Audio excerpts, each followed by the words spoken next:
is this? Is it? I suppose it's a good 40 in. What episode are we actually on around? It's a good question. I keep forgetting. Like I remind myself by like seeing the I think it's 116. 116. Yeah. I think it's about 60, 70 odd last time we had Kevin. That's cool. No, it was 23. No way. Yeah. No way. Yeah. Wow. Yeah, we were rattling them out back in the day. We were. Yeah. Welcome back, Kev. Thank you very much. Yeah. Cool to be here, back. In an actual studio for once. Yeah, it's cool. It's Yeah, changed since not last dumb. time it's been. Last time I was in here, so it looks cool. You've done a good job with it. Yeah. A lot's changed in the last couple of years. Yeah. I think the biggest one, and we're going to get straight into it, and Ryan's actually got his number one. It was probably my number 1 point as well. Now a black belt. Yeah. What's that all about, Kev? How does that feel? It's like super nice. It's just cool, like as a life achievement, really, to be like, oh, you know what, I got my black belt, and for so long you're obviously like, you know, not a black belt, and it's just that thing that everybody, you know, maybe who starts Brazilian Jiu-Jitsu thinks, oh wow, cool, black belt. At least what I thought when I was first starting, like.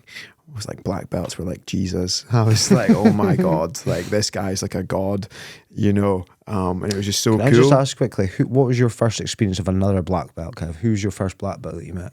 The first black belt that I ever met. Yeah. I think the first black belt that I ever met was a guy called Marius Linke.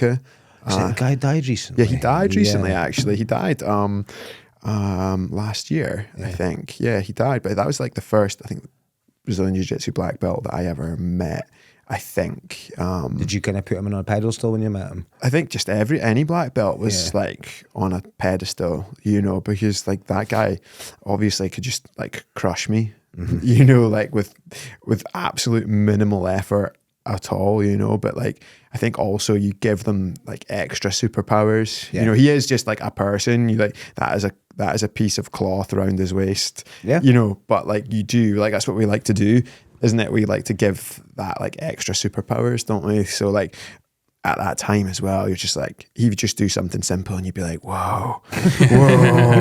Yeah, like, and obviously you're a white belt, so you've not seen, there's lots you haven't seen, like things that you just don't know exist, you know? So he's going to catch you with like a wrist lock or something. You're like, wow, I haven't seen that before. Oh my God.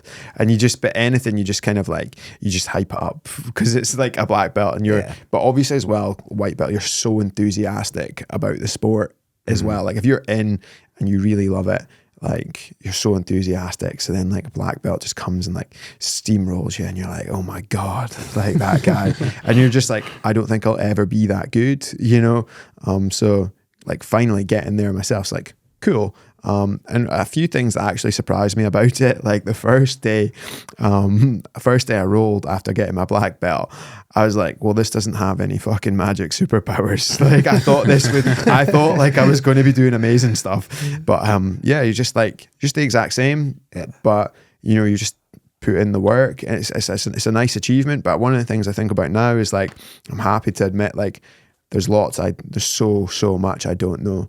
But I'm okay with that. And like, I'm happy to keep learning. And that's what like really, for me, it's all about is like, you know, I'm committed to having fun learning and finding things out, because when you first like begin Brazilian Jiu-Jitsu, for me, like some of that, the best feelings is when you go like, oh, aha, like that moment of something clicks, something makes sense to you.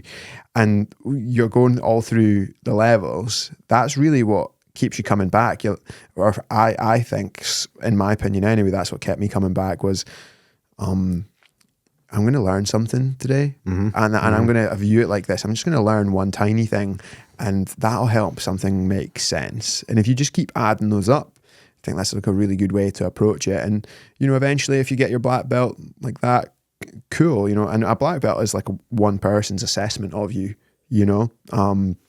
So you can get black belts out there who will wipe the floor with me and wipe the floor with other black belts. It's a very deep thing, but yeah, it is a cool, like significant milestone, like no doubt about it. It is sometimes like such an amazing feeling. I like look down when you're like, you know, if you've got your gi on and you're coaching class or something and you look down, you're like, that's mad. Like, that's Yeah. mad. How did that happen? What the hell happened there? But yeah, it's just like one of those things. If you keep showing up, I wouldn't say I trained to be a black belt, because like now I've got it.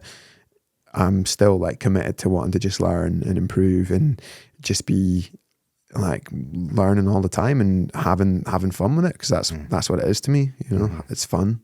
I suppose people would see it as like, from the outside looking in, would see it as like a finishing line when it's really a new kind of beginning in a way, right? But it's a good representation of all the work you've put in up into this date of, you know, what you've put into the sport, right? Yeah, of course. Like, about like the finishing line and the start line, I've heard people say that before. You know, actually, you know, this is the start of something. Like some people would maybe say it as like, okay, well, you're competent now.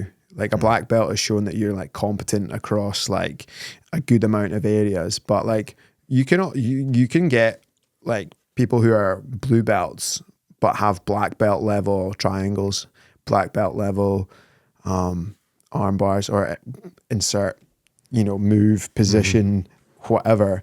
And there's people who are blue belts and purple belts who are better than me in various different areas and things like that. But that doesn't matter. That doesn't matter to me. Being a black belt, I think, doesn't mean that you have to be a black belt in every single area, you know, but you're a black belt at what you do when you put those things together. You know, your A game is good enough, right? So like that's what I think about it. But I used to hear a lot of people say, oh, you know, your game's sort of set, like who you are and what you're doing is like sort of set and by about purple belt and things like that. And more recently, I've actually kind of been like, no, like I don't think that's true. I think you can change your game. You can be, you know, doing like passing and things like that, guard passing.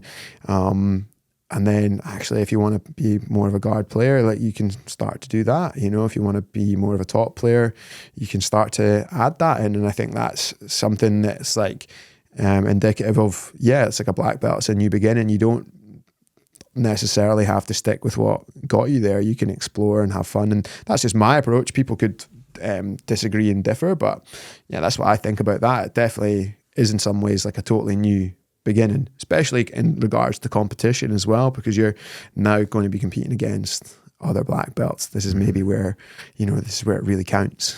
Yeah. We're kind of speaking about competing against, have you had to change your game, Kev, given that your level of competition's obviously gone up quite recently? Yeah. Because you've always, well, personally, when I trained you, you were a top heavy guy, and yeah, is that still the case with your game? You know? Yeah, like when I compete, I will probably play more top. When I'm training and things like that, do actually like play a lot more guard and things like that, because I was finding that I feel comfortable on the top position when I'm out there, and people generally like to pull guard first against me. I still have that sort of imprint on me of like, well, you want to be on top, like gravity counts. Yeah, like I'm going to be on top. I'm going to be wearing on you and putting pressure on you and passing. But I still enjoy every aspect of it, and I'm a lot more comfortable. Like in the weekend there, you know, there was like a few moments where, you know, I was on my butt and I was attacking, and the moments where I was on my butt, I was generally like, you know, attacking onto footlocks and things like that. Like, so I was, you know, I was happy playing both positions. I think what I think about is, you know, got to be comfortable playing both. If your match, you know, if you're going to wrestle it out, and, you know, you maybe think actually tactically it's maybe a bit better for me to be playing guard here, got more of a chance of winning. I think it's smart to be like, well, okay, well, I want to actually have, you know, I want to be comfortable there, as opposed to being like, oh fuck, I can't go there, you know, shit, like that's bad for me, which I used to do in the past. I used to be like, oh no, if I have to play guard, like that's it, over for me. But you want to be comfortable wherever. You're obviously going to have your strengths and where you feel most comfortable, and like generally, yeah, I do feel most comfortable like on top. You know, I feel like I'm hard to sweep and I'm hard to you know, get a submission on when I'm playing top. But I don't think I've had to change my game. It's just wanting to improve against competition, which is always improving, wanting to improve so that people have to change what they're doing to fight me, maybe. Yeah. Yeah. No, great, mate. What was the experience of Polaris of the weekend like? I know you kind of seen on Instagram that you were saying that it was just, it's something that you've wanted for a long time, right? So to get that kind of opportunity, I know obviously the result isn't exactly what you wanted, but like just the experience overall must have been, really cool.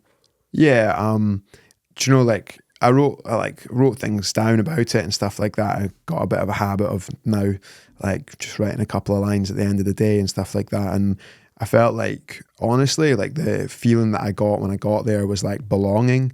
And it's nice to have like a dream like that and say I wanted it for a long time. But when I got there, I felt like I belonged there. And a cool thing was like, just going for breakfast in that hotel in the morning, right? And it's like, I actually know, like, I like know a lot of the faces here. Like, I know most of the faces. Yeah. I'll tell you a funny story about this as well. So yeah, but I know like Mateusz Szczęsny, I know Terry Lilius there. I don't know them like personally, but like I can say hello and things like that. And, competed against people, and I know enough people to have a chat and say hello with. So it feels nice, because maybe before, when I've done something, it's maybe I feel like out of place. Imposter syndrome? Yeah, maybe imposter syndrome or something, but like I didn't feel like that. Jen, just honest, that's just my honest feelings. I felt like I belonged, and like that's something that I visualized a lot, was being like, I belong here, and creating that feeling. And when I walked onto the mats and stuff, the mats didn't feel too big, and I didn't feel that way where I felt it before, where I felt really small and like the mats were really big and I couldn't believe who I was competing against or whatever, and I felt like really small, and I didn't feel like that at all at Polaris. And overall I'm happy that I gave like what I feel is like a reasonably good performance. I was really disappointed to get submitted, but that's what happens in the sport of jiu-jitsu, right? That's why like people want to watch, because even though you could be dominating, or you could be in a dominant position, or winning the match, you can still get submitted at any point, and that's what makes it like an exciting sport. But overall, it's like, just is like, I just have to accept that is what it is. Like, I would love nothing more to have got that win, because it would have meant so much for me. But I just have to accept that. Like, no one cares as much as I do about that. Like, people just want you to do well. Like, but when was the last time, anyone like went to bed and like lost sleep because they were like, I can't can't believe that guy lost. You know what I mean? Can't believe that guy lost. Like me, I'm going like, oh, I can't believe I lost, but no one else is doing that.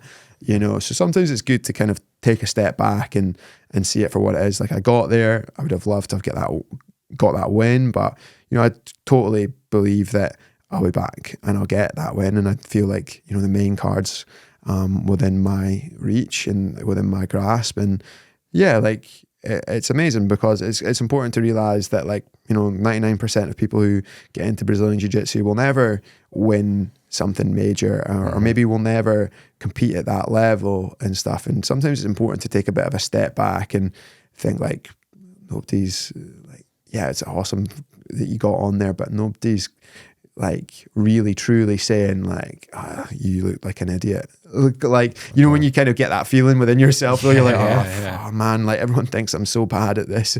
And that's where you think, what this means is that I'm not good enough. And it's like, well, no one really thinks that. Like, just you think that. It's just distorted thinking and the automatic thoughts and all that type of thing. Like, just distorted thinking. But I'll tell you a funny thing about Polaris at the breakfast, right? So, and we came in to get breakfast, and it was like in a brewer's fair kind of thing. So you can picture the scene. But there was this, there was like a veterans charity, right, there. And so me, my wife Kirsten, and one of the guys I was with, Craig, we went in and we were looking around for a table, and we sat down, and someone came up to us and was like, right, excuse me, no, like this is reserved and all that. And so we had to get out and find somewhere else to sit, So some guy comes up to me later on while I'm just getting like a coffee out the machine and all that, and he's like, oh, excuse me, mate, where are we sitting and all that? And he was like, how's it going, mate? Like, he knew me, and he was like, and I was like, oh, like, I don't know who this guy is, but he obviously knows who I am or something. And he's like, where are we sitting? And I was like, oh right, all us guys are up over there, and I was like, don't sit over there, they don't like it and all that. And he's like, so are you a vet yourself? And I was like, no, this is my first time on Polaris and all that.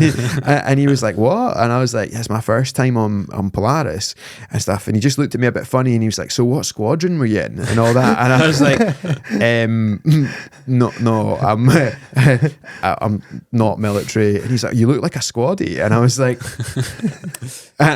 so he comes up to me and he's like, oh yeah, like, are you a veteran? And I thought he meant of Polaris. And I was like, no, this is my first time on Polaris. And he's like, no, he was there for the actual veterans like breakfast or whatever. And I was like, oh no. So yeah, that was pretty funny. But talking about belonging, and then someone comes up to me and I was like, oh, it's cool, people recognize me. Red beret. Yeah. There's some guy who was just like, oh, you look like a squaddy. And I was like, yeah, it must be because my hair's all short and stuff like that. But yeah, I was like pointing over to like Owen Livesey and that. I was like, oh, we're all up over there, mate. And he was like, what squadron were you in? And I'm like, oh no, I've got this wrong. I am definitely not in the military. I don't even know how you're meant to respond to like, you look like a squaddy. Yeah, guys, like, you look like a squaddy. Like, okay. So just kind of going on Polaris and things, Kev, like ADCC, IBJJ, JJF, super fights, submission only, gi, no gi. If you had your choice of like your own rule set, what do you prefer? Honestly, I don't really have a major particular preference on what rules. Do you like the submission only? I like submission only, but I also like points. I enjoy competing in like points tournaments and things. I definitely got a lot out of that. I think they're really important for grapplers to kind of understand a good framework of how to go about, how to go about like getting good and beating people. Like the point system actually, in my opinion, really puts out a good framework for that. And that's how I think I credit that a lot. Because if you go out and you just chase submissions. Well, I've seen a lot of people do that and they've never done points tournaments. It's very obvious. They end up giving away very bad positions quite a lot of the time, especially like around the kind of white blue belt level. You'll see people who are just like all gung-ho for getting a submission and just don't really recognize the value of being able to hold somebody down and mount for a couple of minutes, which I think is a valuable skill. In points tournaments will teach you that, okay, well, you've got mount, you don't need to rush now. Whereas a lot of people now in this sub-only kind of world, they're like, yeah, he's got mount, but he's not going for any subs. And I'm like, you don't have to. You don't have to. You can just melt a guy. Yeah. If people don't understand what it's like to be underneath somebody who knows how to mount you and is like taking away your will to live there, taking away your breathing, taking away any hope of escape. That's such a valuable thing for people to know. So I definitely think there's value in points tournaments, but also, yes, sub-only tournaments and things like that are fun. I enjoy competing under different rules. Is there any rules you don't enjoy competing under? Is there anything you think, I don't really like that? Is there anything? Yeah, anyone who tries to come up with their own hybrid rules, yeah, like, you know what, we're gonna come up with our own hybrid rules. Like I competed in one recently, which was just a disaster. And like, the guy was like, we're gonna do combat jiu-jitsu, but they just like never had a rules meeting. They like never had a medic there. You could win by like slap TKO and stuff.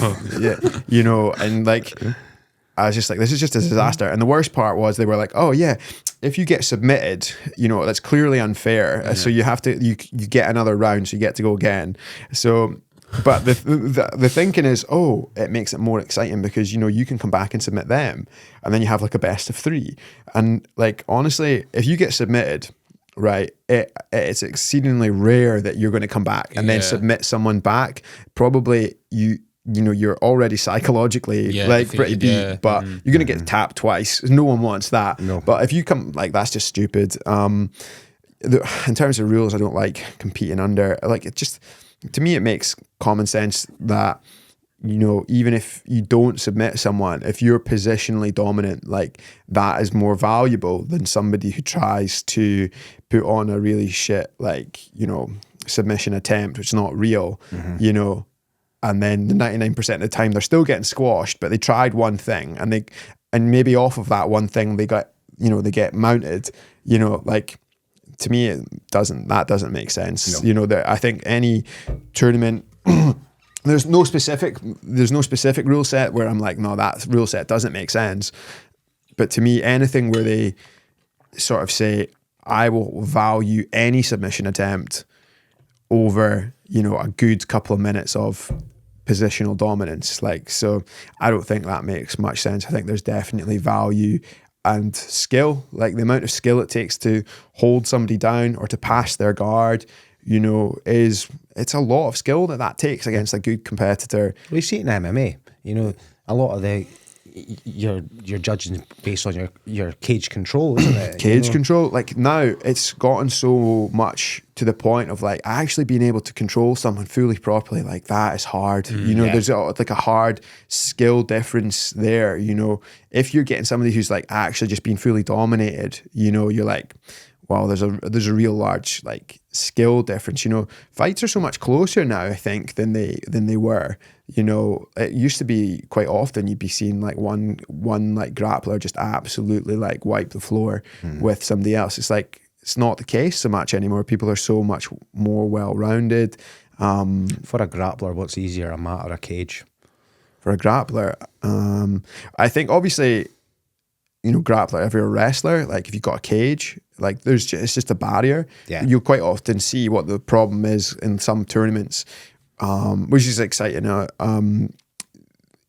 You go off the mat a lot. Like you go off the mat a lot, and I've had that where you take somebody down off the mat and you got to have some kind of reset rule. Like, okay, well, when the referee called stop or something happened, you have to have an agreed point of like, where do we reset here? Yes. Do we reset in a complete neutral, no contact, or do we reset where I had you? Like I had my arms around your legs or around your body.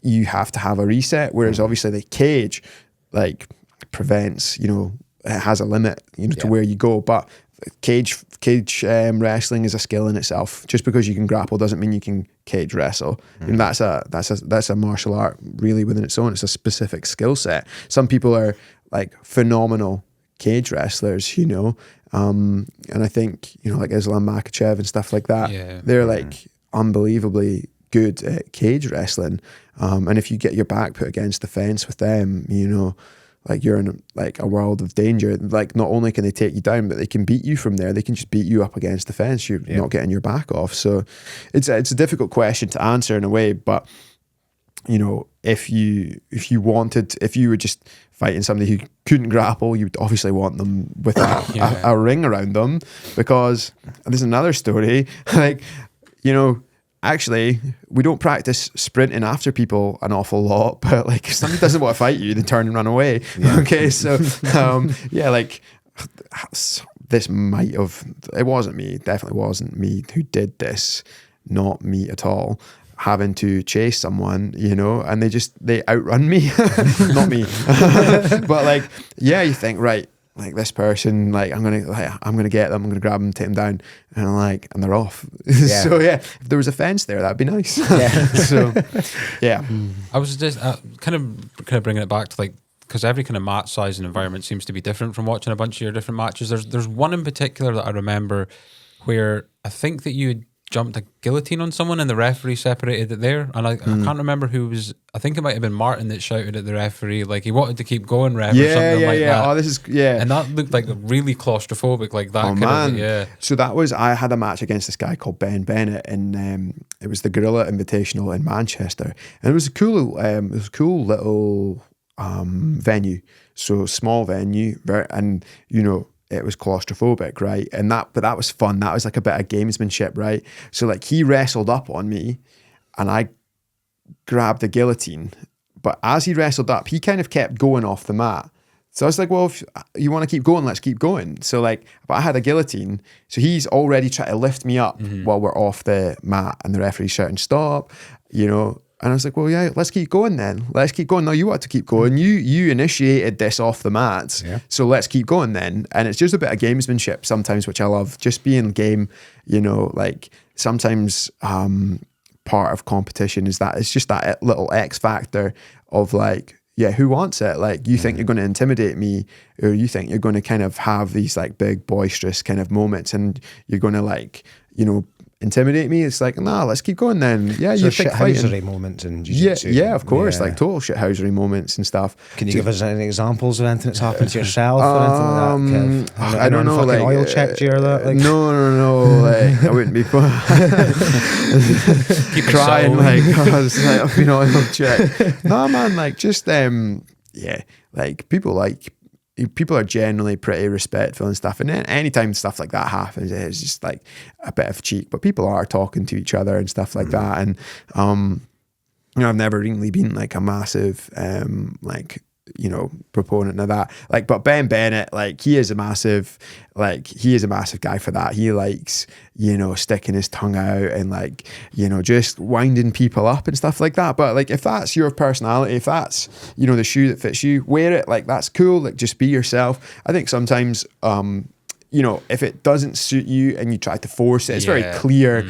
But like, you know, at the end of the day, it's like, it's just a bit of fun, you know. But like stuff like that is great because people like to watch it, you know. And also now, like, there's lots of like shout out to like these guys who are putting things out and you know, and they're winding people up and they're asking people like, oh, what should he have done here? You know, oh, did this guy tap? Did he not tap? Like, they're putting videos out there to bait people and be like, you know, what did he tap? Is he a cheater and stuff like that? You know, so it's funny. Like, there's little bits of that, but like I don't really get too involved in it because, like you say, like my match the other day, like I could have been like whispering in his ear, like, you know what I mean, like, I'm fucking beating you or something. And then what happens? You can like turn around, you're getting submitted in the end, so that person is the last laugh, really, don't they? So, but yeah, it's a good bit of fun. But I'm probably not the best person to ask for that. Like, there's other people out there who are, you know, good at winding people up, you know. Well, I've actually got one to kind of segue from that, but before I get into that, just a quick one. Were you disappointed not to see Yoel Romero at Polaris? He was obviously meant to be the main event, but visa issues or something happened. So visa issues or something happened. Yoel said it was a sign from God. It was a sign from God. And what are you supposed to say? What are you supposed to say when Yoel Romero's like, it's a sign from God? You're like, please, please come. So supposedly what happened was crazy weather. I think it's Florida. Yeah, maybe he lives. So 1, 2, 3 flights cancelled, and he apparently was in the airport for 36 hours. So I heard. Christ. Right. So he's in the airport, and then he went home. Then they got him another flight. So he tried to get that, and there was a flash flood, and then, you know, they managed to get another flight, and he was just like, nah, like, it's a sign from God. It's a sign from God not to do it. But it would have been cool to see Yoel Romero. It'd have been cool to just, you know, almost like, it sounds weird, but be in that guy's presence, because that guy would have a presence, you know what I mean? Definitely. Like, he's 47 years old. Yeah. Like, and look at the shape of that guy, you know. Just being around that guy would be, you know, a cool experience. So, let alone seeing him do his thing on the mat, because a good opponent for him, Owen Livesey, that's like an awesome thing. He's going to be like wrestling with that guy. So yeah, someone's going to get absolutely sent. But yeah, but Yoel says it's a sign from God. So what are you supposed to say? Please come. A unique personality and have you ever heard the story? I think it was on Joe Rogan where he talks about that the UFC sent Yoel Romero to like get something done in Panama.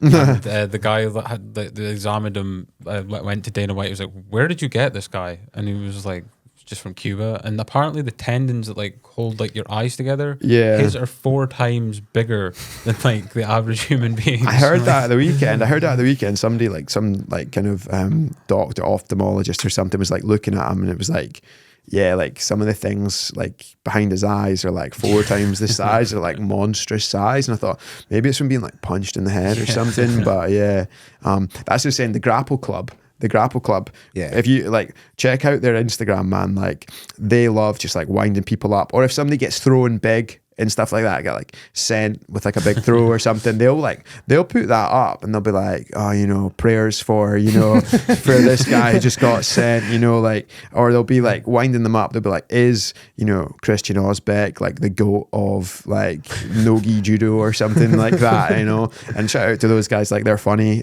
They do a lot for grappling and stuff, but yeah, it's like that thing. They try and bait people in with a little, you know, something provocative or something like that. So that's funny. If you want to see maybe some shithousery, like look at their page, because they'll post good stuff up. I think actually something might come out on that, because the guy who does the filming for that was like, Kev, would you like to say something, you know? And I was like, maybe, but that maybe if I won't say what it is, but if it comes out, you'll see it. But yeah, like he was like, do you want to say something? There's someone on the main card you've beat. You maybe want to say something, you know? And it's like, when you're feeling confident, you're like, yeah, okay, like if I get this win, like let's do it. So yeah. But second only in shithousery to the underground. Okay, yeah, the underground, yeah, that's cool. But grapplers and winding people up, I don't think there's anyone better at the moment than Craig Jones at doing that, especially the kind of relentless trolling he's been doing with Gordon Ryan. Like, absolutely, like I am here for this. I love this.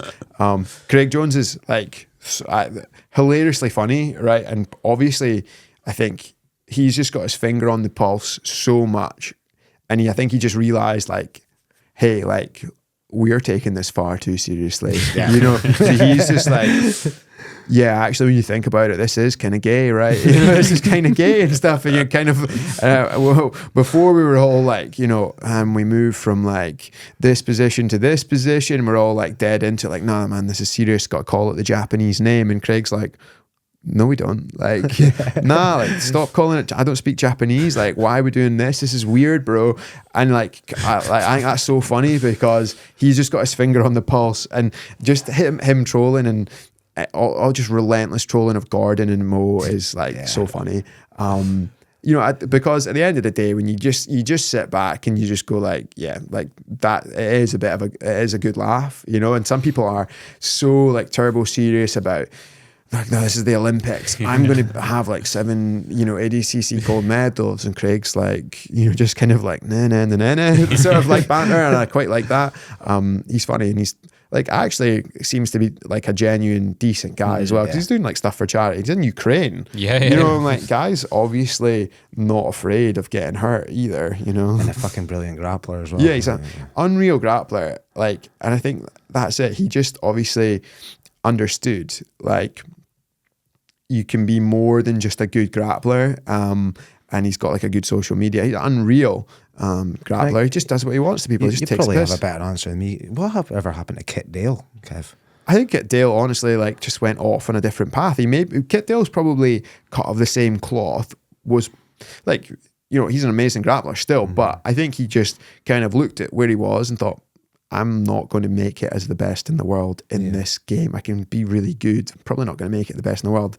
I could probably make good money doing something else and still be good at grappling and still enjoy it, which is absolutely fine, you know, because it's such a narrow sort of like niche sport. It's very hard to make like lots and lots of money. You can sell instructionals, but now that's starting to be a very competitive market and stuff. And I think he's just decided to go off and maybe pursue other things. But he was, because he was quite funny. Yeah, he was really funny. And yeah, like I think maybe Craig sort of like picked up the sort of baton from him and took it much further. But yeah, Craig Jones and stuff like that is really funny. And I think the CGI thing and stuff like that, like I like it, because Craig Jones obviously just decided, hey, if I do ADCC, you know, what good does this do me? Because even if I win, it's $10,000. Yeah. Craig is obviously making $10,000 much more easily elsewhere, isn't he? So he's gone like,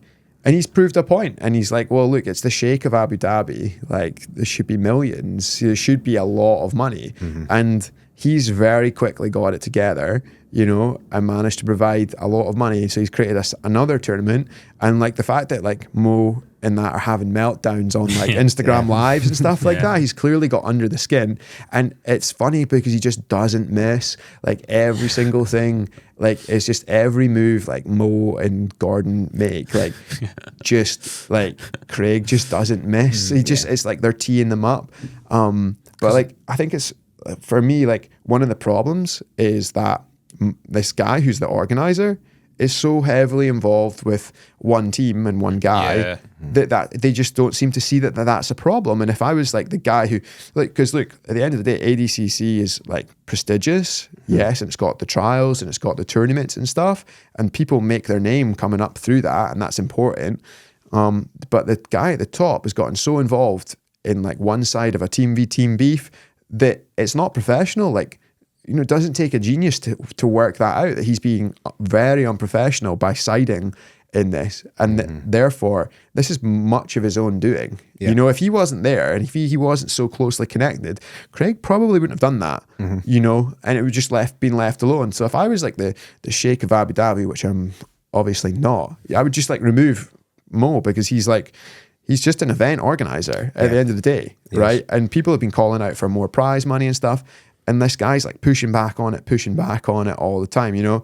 And it's just like, he's like so like against it. But people have kind of highlighted that he's got a lot of personal money. He's been seen giving out like, you know, multiple times the ADCC prize money to gamers on like, I don't know much about streaming and Twitch and all that, but he's given money to them. And just recently, like obviously there was a brawl at the weekend somewhere, or like what passes for a brawl. Someone in the B team got involved in like some disorderly conduct, you know, like punched or slapped somebody at a tournament, you know, like nothing major. And Mo's like, I will bring the legal dream team out and I will make sure he gets deported and I will make sure. And people are just like, this is honestly so pathetic from a guy who's meant to be the, you know, the head organizer of like the Olympics of our sport, you know. And I think like the fact that, you know, John and Gordon and all that have been saying that as well, like this is the Olympics of our sport, and Craig's just come along and been like, is it really? Is it really? I think that's hilarious, you know, and I'm here for it. I like just all his videos and stuff like that. It's just so funny. It just doesn't seem to miss. I think the best what I say, I mean, Gordon makes it so easy for him sometimes. Totally.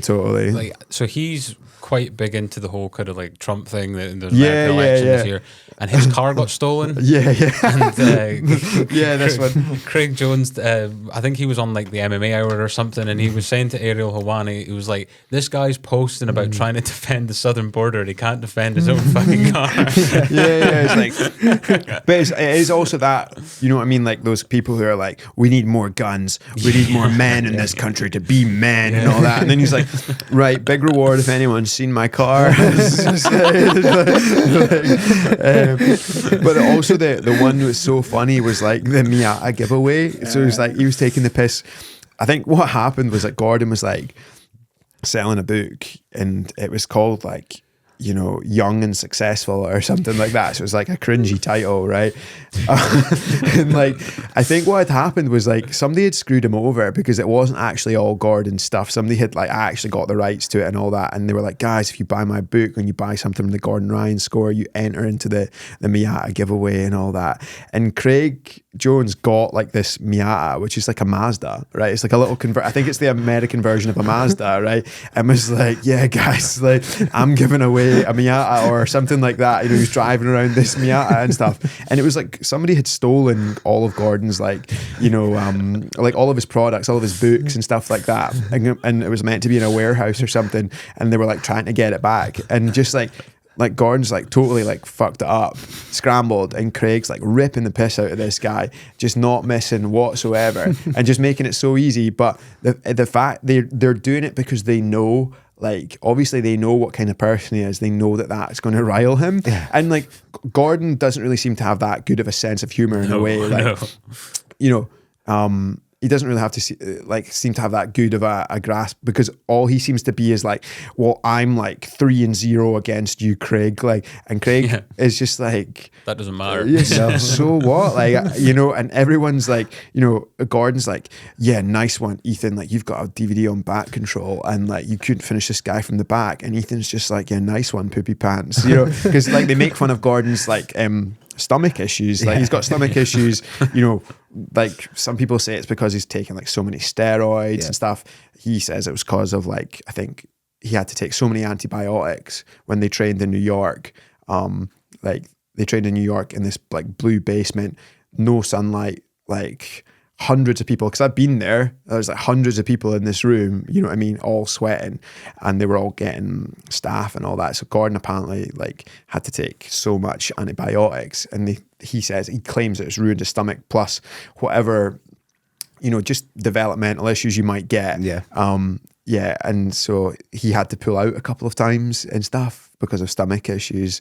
And Gordon's very big on like, you know, be a man, like, you know, you don't complain, you suffer in silence and stuff. And they're like, well done, brave boy, you had a tummy ache and you still did it and stuff like that, you know. But like Gordon dishes it out as well. He's dished out like to some people who like he's dished out to like homeless people. He's like done a video of him like eating pizza next to a homeless person, being like, God, this is disgusting, like hope Trump like cleans his place up and stuff like that, you know. So they like rip the piss out of him relentlessly, and it's just funny. Like it's just funny, like, you know, I don't like, you know, I'm not going to sit there and be like, I don't know Gordon as a person or anything like that. Like, it's all social media. So I've heard he's actually quite a nice guy. And like, I've trained in the same room as him, trained like in John Danaher's classes and stuff like that. So it's just funny, like the top guys, you're allowed to enjoy that kind of thing. And it's good. I think it's good overall for the sport. More people are getting interested in it, you know, like, but it's just hilarious, funny to me,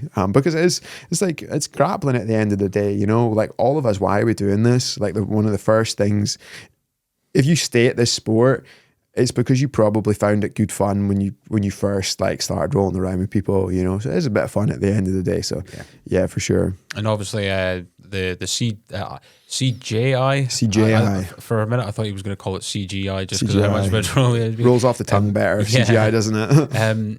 But he obviously went on like Joe Rogan. He had the $1 million and a that's stack of cool. cash. Interesting to see where that's come from. I'd imagine his relationship with Mark Zuckerberg maybe helps Yeah, a little bit I with think that, and so. him getting into jiu-jitsu so much over the last couple of years. I don't know, like, yeah, probably, but just on a like personal point, how can carrying around $1 million, right? See, if I won, like for whatever reason, won $1 million, I would feel so like terrified. Like somebody's just going to do me in and take this money from me. Like what would you even do with $1 million cash? Like, you know, imagine you won it in the venue. You know what I mean? Like your chances of getting jumped have just like risen so much. You know, $1 million cash as well. Like what are you going to do? Like I really would hope that it would just transfer. First shop and there's like card only. Yeah, no, but like also just like even getting to like a bank in America, like that. Imagine like just picture yourself, right? You've won this big bag of cash, right? And everyone knows you've just won this big bag of cash. Your face is just going all over Instagram, and you're like in a hotel, and you're like, right, you know, what am I gonna do? Am I gonna go to the casino? Am I gonna go out and have a good party? Yeah, probably. Like all these things, right? And you're like, am I going to take the cash? Do I leave it in the room? What do I do with the cash? Like fuckers carrying it about like money in the bag. Yeah. So it's in like this big duffel bag and stuff. I'd be like, please just transfer it into my bank. Like, because even imagine trying to get on a plane with that. What'd you do with this? Where'd you get this? You know, like, where'd you get $1 million from cash? Like, who takes that on a plane? And you're like, oh, I won a grappling tournament. And the guys are like, yeah, good one. Yeah, good one. A grappling tournament. Yeah, like Grappling Industries or something like that. You know, yeah, I won a tournament. Like, I'm going to try and like take home $1 million in cash. And what imagine getting here with it and trying to like deposit $1 million cash. Like what I wouldn't even know how to do something like that. What would you do? But I just thought about it. He's got $1 million cash on Joe Rogan, and I'm just like, man, that guy's like wired up different. Like who would take out $1 million cash? But I definitely I don't know that many rich investors in America, but yeah, $1 million cash, probably nothing to Mark Zuckerberg, pocket change, you know. But But I think it's cool that he's done that. It just shows like there are people out there, and 1 million is like nothing to them. You know what I mean? And I guess it's like a bit of a sad indictment and a little bit on grappling, because it does take investors to make it work in a way like that. Whereas like so many other sports are like, well, people just want to naturally watch like fighting. Like people want to watch, like football, whatever. Like, you know what I mean? People naturally gather to watch that. And like, maybe it is a thing with the rules. Maybe CGI, the rules will be better because, you asked me about rules earlier. I'm excited to see how the CGI rules come out, because he's made a 10-point must. So one of the big difficulties in watching grappling is for a spectator is, like the points and how you score points can be quite nuanced. You could be like, how did that guy not get points? I thought he was, and you're like, oh no, it's 3 seconds. You got to hold the position for 3 seconds. Oh, he didn't get points because he didn't do it like this, and he started in this position, not that position. So for someone who doesn't train, it can be very difficult to follow. Yep. Whereas, it should be like in a fight, perhaps like an MMA fight, just for example, should be pretty clear who's winning. If you sit down and ask, someone who doesn't know like all the rules of fighting, who's winning out of this and this, who that guy is on top of the other guy punching him, that he's winning, it should be easy. And then it goes to the end of the round. Okay, well, one person, it's a 10-point must. One person gets 10 points because they were more dominant. The other person, 9 or less. So the CJI is going to be 3 5-minute rounds on a 10-point must. So yeah, you might, like have not passed guard in a certain way, or there might be certain intricacies and stuff like that. But it should be more clear to spectators who's actually won, and it's over 3 rounds. So yeah, he won this guy won the first 2, that guy won the last one. And then there's also like a rule of like, okay, when the round ends, and if the round ends and you've got somebody's back and you're fighting for a choke, well, the round doesn't end. They keep going and play that out. And that's been something that's been spoken about. Joe Rogan said that it makes sense. People would like to see it. So Craig's implementing that, and I think that's cool. And it might be something that does attract a lot more people to see, because, even there might be some matches, I can't really think of matches that would come to mind, but I can think of, I definitely know they've happened where some people have been like, how did that guy win that one then? And you have to explain some intricacy, and be like, because ADCC, for example, but yeah, that guy scored this position in the first few minutes where there's no points, so trying to explain that to someone is difficult. So, but if you just look at it as a whole and say, well, hey, look, that guy was way more dominant than that guy. Yep. Never mind the the intricacies of points, what dictates points. This guy never got points because of this. It must be refreshing probably for somebody who doesn't know the ins and outs to just be like, that guy clearly won in my eyes. Yeah. Oh yeah, he's on the back. Oh shit, yeah, it's going to keep going. The 5 minutes are up, but they're going to keep going until he either finishes them or the guy escapes. Then they can have the end of the round. So that might be a thing that we think, why the hell did we not do that before? This is something I thought about, is sometimes it actually needs somebody from the outside to come in, like to kind of change it. And, we jiu-jitsu people are quite nerdy, and we're like, if we create tournaments, we just use the old framework that other people have used. Yeah. Sometimes somebody coming in new like that will be like, hey, no, like this is what I think is a good idea. Like the guy who does karate combat has obviously looked at the mats and gone, yeah, well, there's a clear problem. Like the mats run out, but we don't want to have a cage because that's got problems. We'll make a pit, a sloped pit. So maybe someone who's just come out from the outside has been like, oh yeah, I would love to put grappling on my show, but the points, they're a bit hard to understand. Make it a 10-point must system. This guy was clearly more dominant. Judges say that's him. Polaris rules are a little bit like that as well. Like they have like 3 stanzas, like 10-minute match every 3 minutes 20. Whoever's most dominant going for more submissions, going for like more positions, a judge scores it. So that should translate into, you know, a clear winner over the course of 3, you know. So hopefully I'm excited for CJI because it might be something that, you know, changes the sport for the good overall, even though it's a good laugh as well. Yeah. Can we ask your thoughts on some of the people that you coach and know or have coached as well? I've got someone coming in here in an hour, so we'll have to be aware of that as well. We're good. So first of all, Ethan Hendry, we've heard a lot about him from Aidan mentioned him both times that he was on. I think Doug mentioned as well. I've obviously been up and filmed Aidan training with him and that. You don't have to be an expert to see that like this dude like is going to be something special in whatever he applies himself to. Just how good is he now and how good can he become? Ethan's like, he's very good. He's one of the hardest working people you'll meet. He's a nice kid. He's definitely got lots of the ingredients to be very successful. So it's in his court, you know. As long as he maintains like a good like professional attitude and stuff like that, I think he'll go and do well at whatever he wants to do. You know, he's like a very physical 17-year-old.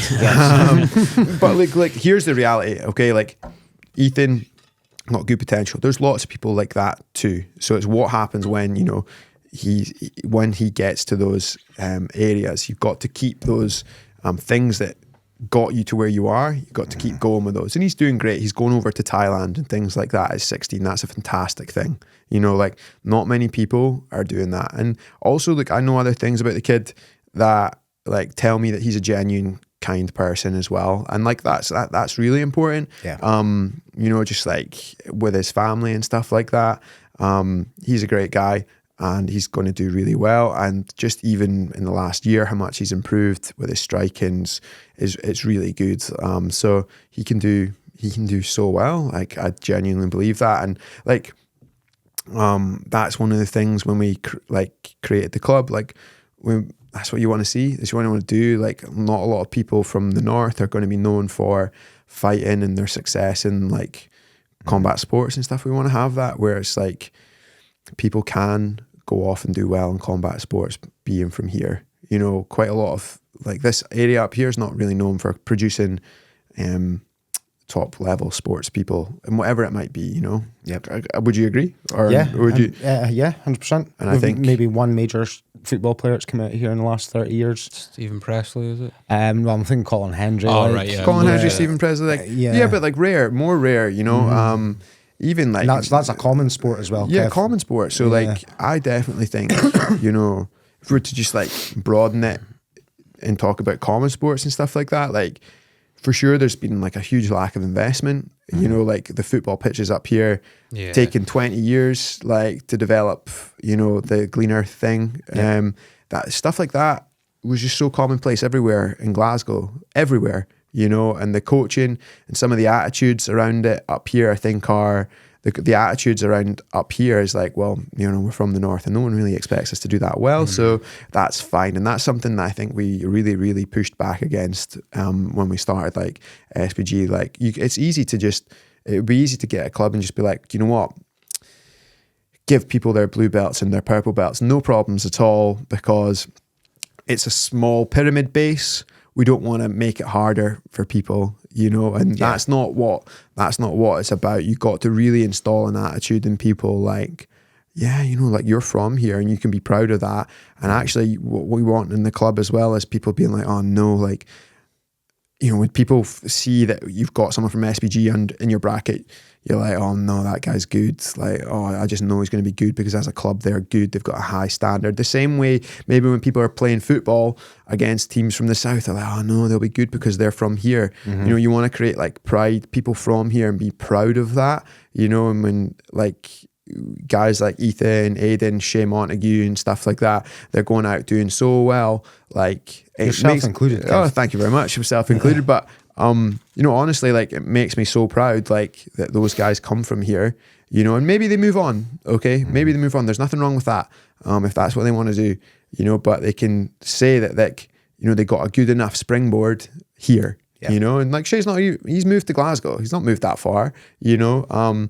Like, do you want to just spend a couple of minutes telling us about kind of the rise of Shay since the last time? Shay's like this, like, honestly, like, you first met Shay. Same with like Ethan, you know, kind of like, I think to be good in combat sports, maybe we need to be that little bit quirky, right? Like, have that little quirk. But nah, Shay's an amazing guy. Came along just briefly, like, just came along, very flexible, you know. But again, these guys hard working and just even actually, I would, you know, give Shay a lift back and forwards and stuff like that, and super nice, super polite.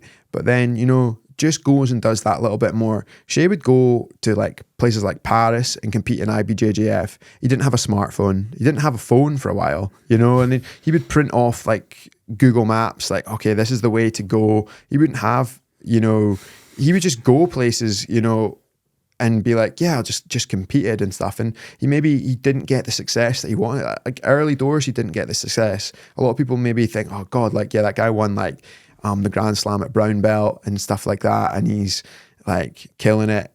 But like, he didn't get the success. I remember back in the day, if you footlocked Shay, he would tap. Yeah. Like, and he would get so frustrated about that. But you know, what did he do? Like, you know, he could have easily walked away or done something else, or just been like, oh man, like, you know, I'm obviously not meant to be that good at it. But he just put himself out there into like some levels of failure, essentially, right? And kept doing it, figured it out. And that's all there is to it, you know. And even with Ethan, I know that, you know, attitude is there with him. He's like, I'll just keep doing it. I want to fight. And that's cool. The guy does need to like update his knowledge of films. Though I was talking about a film. You seen the one with Russell Crowe called Cinderella Man? I've heard of the film. I've never seen it. That's a great film, by the way. We're in Manchester with Ethan. Great guy. I'll just talk about Ethan. So we're in Manchester and we're talking about films, and I was like, I just watched that film the other night.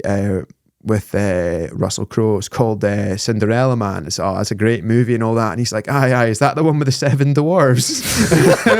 Yeah, it's like, no mate, it's Snow White anyway. But you know, a couple of minutes before that, you know, we were winding him up. We were in this cafe, right? And like, Ethan can eat, right? So he was like, oh yeah, like, what have you got, Kev? You know, I think I had porridge and it was like with almond milk or something like that. That's just how it came. It was one of these cafes in Manchester, just how it came and all that. And he was like, almond milk, like, where does that come from and that? And I was like, well, they do have to milk the almonds every morning here, you know. And he was like, oh really, yeah. And I was like, well, actually what they do is they get the mother almond. It's the largest of almonds is the mother almond. And I was like, it's a bit like a coconut, the milk comes from that, you know. You have to milk it like in a certain way. And he's like, yeah, that sounds nutritious. I'll need to get one of those. And I was like, you get them in Thailand, ask for them, you know. And he said, I like the coconut water, you know, the way they cut off the top the coconut, you drink it. He thought like, you know, almond milk came from inside of an almond, and we were winding him up about that for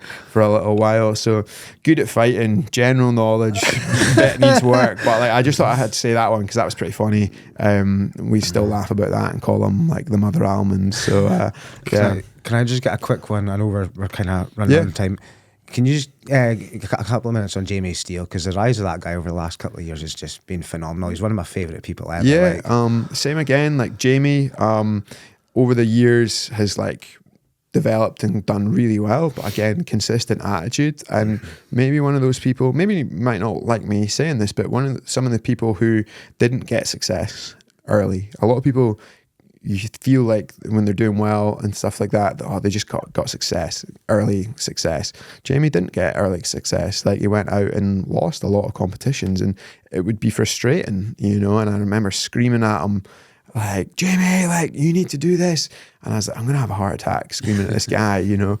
But then, like, over the past, like, 2 years, I would say, like, he's like really turned himself into like a machine, and one of my best training partners. Super grateful for the guy, and he's always coming down to support me and stuff like that as well. And he does a lot for the gym. He'll do anything, you know, and he's always training, always trying to get better as well. So, and he's always like pushing other people to come to training. He's like, right, come on, like, what are you doing? Why are you not training? You coming training? And yeah, he's like been putting in the time and effort with strength and conditioning and stuff like that. So he gives a lot. Yeah. And you know, that's what that's what it's all about. You don't have to be like a superstar all the time to begin with. Don't have to be like super talented, but Jamie's just chipped away, totally chipped away. And yeah, he's like a savage role, like nearly taking my never foot. An easy role. Yeah, nearly took my foot off a couple of times there, like in training. And he's got some positions he's got down. Like I said, you can be, just because you're maybe like a purple belt or whatever, doesn't mean you can't catch a black belt if you've got a good position, something you do well. The biggest fucking legs I've ever seen in my life. He's got the like craziest frame, man. Yeah. Craziest frame. Like you're about 8 feet away from him trying to get into his guard. Sometimes try to leg lock Jamie, and I've got the position, and his like feet are way up behind me, and his legs turn like he's comfortable turning his like feet like in external rotation. So sometimes you got a heel hook, you're like fucking hell, but then the other way they don't go very far. Yeah. But he can quite often, if he gets your back, he like turns his feet and hooks them underneath your knees, and that like freaks me out. But it's a tight control. But yeah, some things that guy can do just because of the shape is pretty cool. But yeah, he's an awesome guy, and he's one of my best friends too. So, and your missus is also training now as well. Yeah, Kirsten trains. Well, Kirsten's currently pregnant. Yep. So no training just now. No training just now, but she misses it as well, and it's just been amazing for her. And initially I would have thought, what's it like to coach your own missus? I try not to. When she competed, and I got a little bit excited, but like, what are you supposed to do? Because like I was like, oh, she's gonna win. But no, it was good. Like definitely. Is it harder? It is a little bit hard because you got like that emotional connection when you're coaching? It is a little bit hard because you have to give everyone. You do at the same time you have to give everyone a fair crack of the whip, but also. Yeah, like also you shouldn't be just like hard on someone because of your partner or something. You're like still your partner, you can still talk to them like nicely and things like that. But yeah, it's been a lesson, obviously, coaching and then having like your wife on the mat and stuff. But it's been good because Kirsten's like, made me see things again through a white belt's perspective. When she'll ask questions at home, she'll be like, I don't, what's this? What do you mean? And oh, it's really hard when someone does this and you're like, oh yeah, I forgot about that. Like, and it's something good to think about, like gives you that thing to think about, but it's actually quite nice as well. And, Kirsten would always come down to the events and that I was doing, and she'd be like, it looks so much fun. And, she eventually got into it, and she met like a good group of girls at SBG as well. So like, that's been a nice thing. And I think a lot of people don't want their partner to train because they're like, no, this is my hobby and stuff. And it's like, so what? Like, if they train, you train, like you can train a little bit together, you can enjoy it more, and you can have a bit more of understanding, we're going to do this thing, there's a competition, and they kind of get it more. Whereas if you just kind of keep your partner totally separate from what you do, some people do, that's fine. If they're totally outside, they're maybe always going to be like, oh, you're home late or something, and you're like, yeah, but they get it when you're getting the banter after class. It's one of the best things about the sport, and it's like you get the crack after class, but they get it and they understand you, and you can spend some time together. And for me, it's been good as well, learning, seeing things through a white belt's eyes again. So it's helped with coaching, So I'm aware that we've only got about 10 minutes left, but I have to ask about David Neathey. Now, Aidan brought him up when he first came in, I think a couple of years ago, and he mentioned that you had done some work with him as well. Now, I then obviously went and kind of listened to a few videos and stuff like that. Can you just tell us what, for the people that don't know, what his kind of role is, and how did that kind of connection come about? So David Neathey is a mental performance coach from New Zealand. And I can't remember exactly how I got working with him, but I think I spoke to him one time when we were away with Aidan and David was on the phone and stuff. And like, I just kind of made that connection and wanted to work with him. But he's been fantastic for me over the past couple of years, because athletes do go through some things where you just, for whatever reason, you just don't believe in yourself, or you don't feel like, you can do it. And I've picked up a lot of like psychological tools, which I implement. Like, Dave taught me about like the alter ego and stuff, which I use a lot. Like when I compete, I'm not the same person that I'm sitting here talking to you. Like I have an alter ego, and I can bring that around with a breathing pattern. Like I can get into that, and it's like, I can feel that almost starting to happen now, because it's like I get excited and it's like shutting out the external world and starting to focus on like the task at hand. And Dave's been amazing, just, you know, breaking things down, helping like motivate me, but it's not just someone who's going to shout at you to motivate you. He, like, real motivation comes from like your values and what you value, like from training, what you value in life, your personal values, why. Like he gets to that quickly with these things. And he inspired me to kind of want to do that as well. So that's something I really want to get into more, is like mental performance coaching, because it is a big area, I think, where people struggle. Yeah. And people, like athletes, we quite like to kind of pretend everything's fine, and we would think of it as a weakness if we were saying like, I'm really struggling with this match because I've got this mental narrative that if I don't win, that, like, you know, oh, that's it, it's all over, whatever. Oh, I'm really struggling to get motivated. I'm struggling to diet and things. There can be all sorts of things. You still have mindset barriers, even though you've got the mind coach now, Kev, or Yeah, you like, say you still have the same ones, but they're less? I think you see them for what they are more. You actually see that as this is a mindset barrier, and that's something I'm massive on. And I like talking about it as well. Like, I think everybody has beliefs, right? And when you talk about these beliefs, they're not like objective truths, right? Where you're talking about like the sky's blue, the grass is green. You're talking about statements which you generally agree with, right? So you could have a statement that you generally agree with, which is like, you know, pizza's the best food or something like that. But when we're talking about sport, right, or your abilities within sport, people generally have very set beliefs, and it'll just be a feeling like, I can't do this, or there'll be like a negative voice coming through like, you're going to fuck this up, you're going to look stupid. And why do you believe that? And it'll be like, through their experiences. Your beliefs are generated through your experiences. It's like, well, I've never done it before, I can't do it. People like me from here are not meant to do it.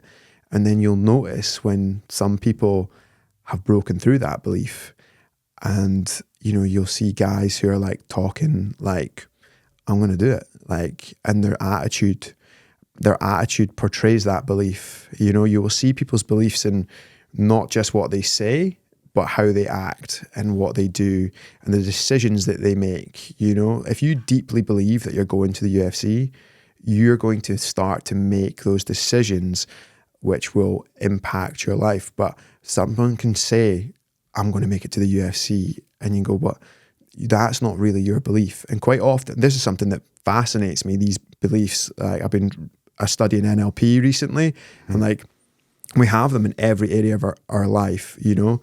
And it's just like, you don't consciously recognize them. They're subconscious. It's like a subconscious belief. Like, people get a feeling, and it's like, what's the feeling? Oh, something bad's going to happen. I feel like something bad's going to happen. Why do you believe that? Well, the last time I was here in this pub, it all kicked off, so now I don't like it. And it's like, that's an example. But I used to have a bit of a belief like that. Like, when I went to England and competed, I typically wouldn't do well. And I just had this weird kind of like thing about it. And you know, it wasn't really the power that the curse had, it's the power that I gave the curse, essentially. So sometimes like Dave helped me like recognize those, and would give me tips and things like that. Some things that I've done through NLP, like anchoring in a state. Like, if you're feeling calm and you want to access that calmness, you have to recognize you're feeling calm. Sometimes you can do things like, you know, like, touch your ear or something, and you can anchor in that state, and that can be helpful for mental performance. You'll quite often see me do routine behaviors, things. I'll watch certain videos, listen to certain music, breathe in a certain way, and when I go onto the mat, I always wipe my feet in a certain way, and it's like, I wipe the sweat off my feet. But to me, I'm also like, you know, it's just like let's go. And people have noticed it in me as well, and I didn't notice I do this. They said, see when Kev, it's really about to go down and you're about to see red, I'll do this thing where I like lick my lips, and I don't know I'm doing it, but they're like, you do this thing where you're like, oh, it's on. And there's certain things like that I kind of do, which I think have always helped me perform better. And I genuinely believe that I perform better under pressure. And I'm lucky like that, but I've definitely been able to unlock better performance with a mental performance coach like Dave. Just because, having someone to speak to like that, who can be open, can be honest with you, will tell you, you're talking fucking shit, Kev. Like, you're talking shit, mate. Like, why? So you think you can't do this and stuff? And it's not just someone who's hyping you. It's someone who's kind of actually telling you, this is what's what. And he's worked with guys like Israel Adesanya and stuff like that. But, it's important. I think people should understand it. A lot of top athletes are having negative thoughts. Why are they having negative thoughts? Like, I can't do this. I'm terrible and stuff like that. And why? Because you just had a bad training session and stuff like that. So quite often things like that can really snowball, and talking to someone for mental performance can help you build routines, can help you understand, the beliefs that you have about yourself, about your opponents. Like, that's a perfect one. A belief a lot of people have, like a limiting belief is like, I'll get laughed at, or I'm not good enough, or I'm a fraud and things like that. And quite often you look around at other people and you go, see that guy over there? He's just got it all together. I wish I could be like him. You always assume your opponent is just bulletproof. Yep. It just has it all together, and you are just crumbling apart. But, they're having the same thoughts as you a lot of the time. And sometimes just recognizing that is incredibly freeing, very powerful. But yeah, like Dave's been a fantastic influence over the years, and I've got a lot to thank him for. But he's kind of said to me, he's like, Kev, look, you need to do this. You need to kind of pass on what you've learned. And I feel like I've learned a lot. I've made a lot of mistakes as well. And I'm still learning all the time. And yeah, like I definitely think the mindset part, is everything. And even everything you do in your everyday life, you realize, like, sometimes there's a little voice being like, nah, you don't have to do that. You don't have to eat clean today. You don't have to go to the gym today. And you notice that there's that voice. And if you let that voice win, where are you going? That's just a lot of the time your subconscious. And it comes up when you're competing, like, oh no, like, you're going, oh, that's it now. You're going down now. Oh no, you're never coming back from this. You see that? Like, that means you're going to lose. And sometimes just learning those skills of like, where's that coming from? That's a voice like from your subconscious, which is just trying to keep you safe. Your subconscious is like your caveman. It's like, don't go outside. There's tigers outside. Don't go over the hill and start a new farm over there. Stay here. But your conscious brain is like, yeah, start a business, do all these things, do this, do that. Then your subconscious is like, nobody will buy from you. You're an idiot. You can't do this. So mental performance just doesn't exist in sport. It exists in life. Getting those things and those behaviors. And quite often you'll see it in people like, I noticed it when I went to Spain recently. I was training in Spain and I was like, it's too hot in this gym. I can't do it. The reason I'm losing, or the reason I'm getting tapped, is that it's too hot and I can't breathe, and it's just like, and then I realized, I was like, shut up. Like, that is just a voice inside my head telling me, giving me an out, giving me a reason to not do as well as I can. And I was just like, you just need to shut that voice up, man. Like, shut up and get on with it. Everyone else here can do it. You can do it too. So by the end of it, I was loving it, and I tried to do it back home. I was like, right, shut the doors, get it all hot in here, get it all. And like, people hate it, but you have to say, like, it's just uncomfortable. That's fine. Nothing, it's never going to be all your way when you compete. When you go away to all these things, there's lots of things that are outside your control. You have to realize that, and try to get really comfortable with being uncomfortable. And just like getting control. And mental performance a lot of time is getting control over the things you have control over, and letting go of the things you don't have control over, and that's something that's very hard to deal with, like, but something that I've, learned at the weekend, like, even going up to the match, I don't have control over the outcome at all. I can do my best, and I have to let that go, but, I can do what I can do.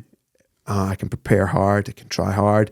I can control my weight, my diet, how much I study and stuff like that. But, at the end of the day, I can't control the outcome. Like, if he gets me, he gets me. Like, that's out of my control. So part of that as well is like kind of letting go a little bit when you lose and being like, okay, it's that loss is behind me now, right? Next one, I have to go forward to the next one. So that's what I control. I'm going to enter this tournament. Can't control who's in it, but I'm going to do my best against this guy. So like that's been a huge thing for me. Try to like let go of the things that I can't control. What people think of my performances as well is that's a big thing for athletes. Really caring too much about what people think, and realizing how much that impacts you and what you're doing. Nobody really cares that much. Just you let go of that. That's somebody else's opinion. You can't control that. You can just control your effort, your energy, your attitude, what you put into things, So like that's something I like really believe in and I think about a lot on a day-to-day basis as well. And I think it's something that pays dividends when you really put the time and effort into it. It's something I've been studying and I want to study more. I've got my qualification for NLP. I'm looking to do more mental performance coaching certificates and things, and doing it with the kids at the gym just now.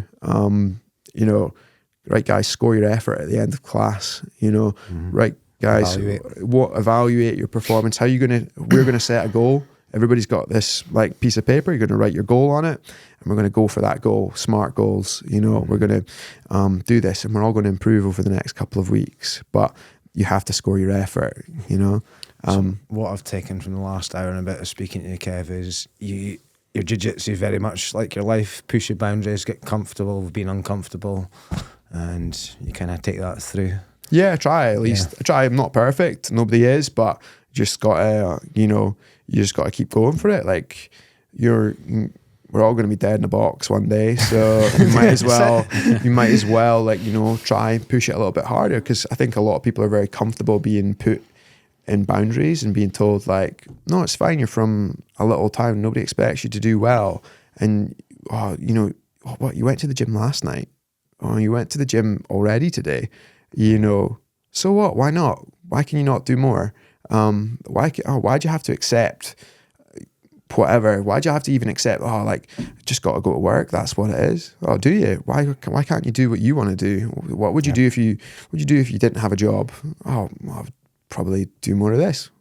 Okay, do more of that then. Like a lot of people do accept a lot of like limits and conditions that have been put on them, and sometimes like having to sit back and being like, why can't you make a living out of doing jiu-jitsu? Why can't you make a real go of it? Just because you're from here, is that a real reason? There's plenty of people now who've shown that's not a good enough reason, to hold yourself back. So I try, and some people might laugh and be like, whatever, man. But yeah, I do try to push it, because like, why not? You only get one go at it. A great way to look at it. The Kev's not got to the place he's got to without that mindset. Do you want to do quick? Yeah, well, I've got someone coming in at 12, so we're literally going to have there. But, give us a follow on Spotify. Spotify, Apple, YouTube, Amazon, Stitcher. The Facebook page is in a bit of trouble at the moment because no, I mean, it's literally in trouble because let's just say that someone might have staged a milkshake throwing last week, which turned out not to be true, but I put a thumbnail up of it being true, and we've been warned for misinformation, so I think a lot of people have not been seeing probably warned for misinformation. Anywho, I don't know when we'll be back. Funnily enough, I do have Ethan. I spoke to him. He is coming on in July. Ethan's coming on. Yes, cool. That'll be good for him. That'll be good for the people, man. Ask him some stuff about Cinderella Man. Get some hard questions out for him. Like. Or hard questions out for him. Like that guy's going to be a good episode. Cheers, Kev. But thank you very much for coming back on again, dude. It's mad how time's flown, like 3 years, and how quick an hour and a half's went. Yeah. But whenever we see you, and if the Facebook page hasn't been deleted or what. Yeah.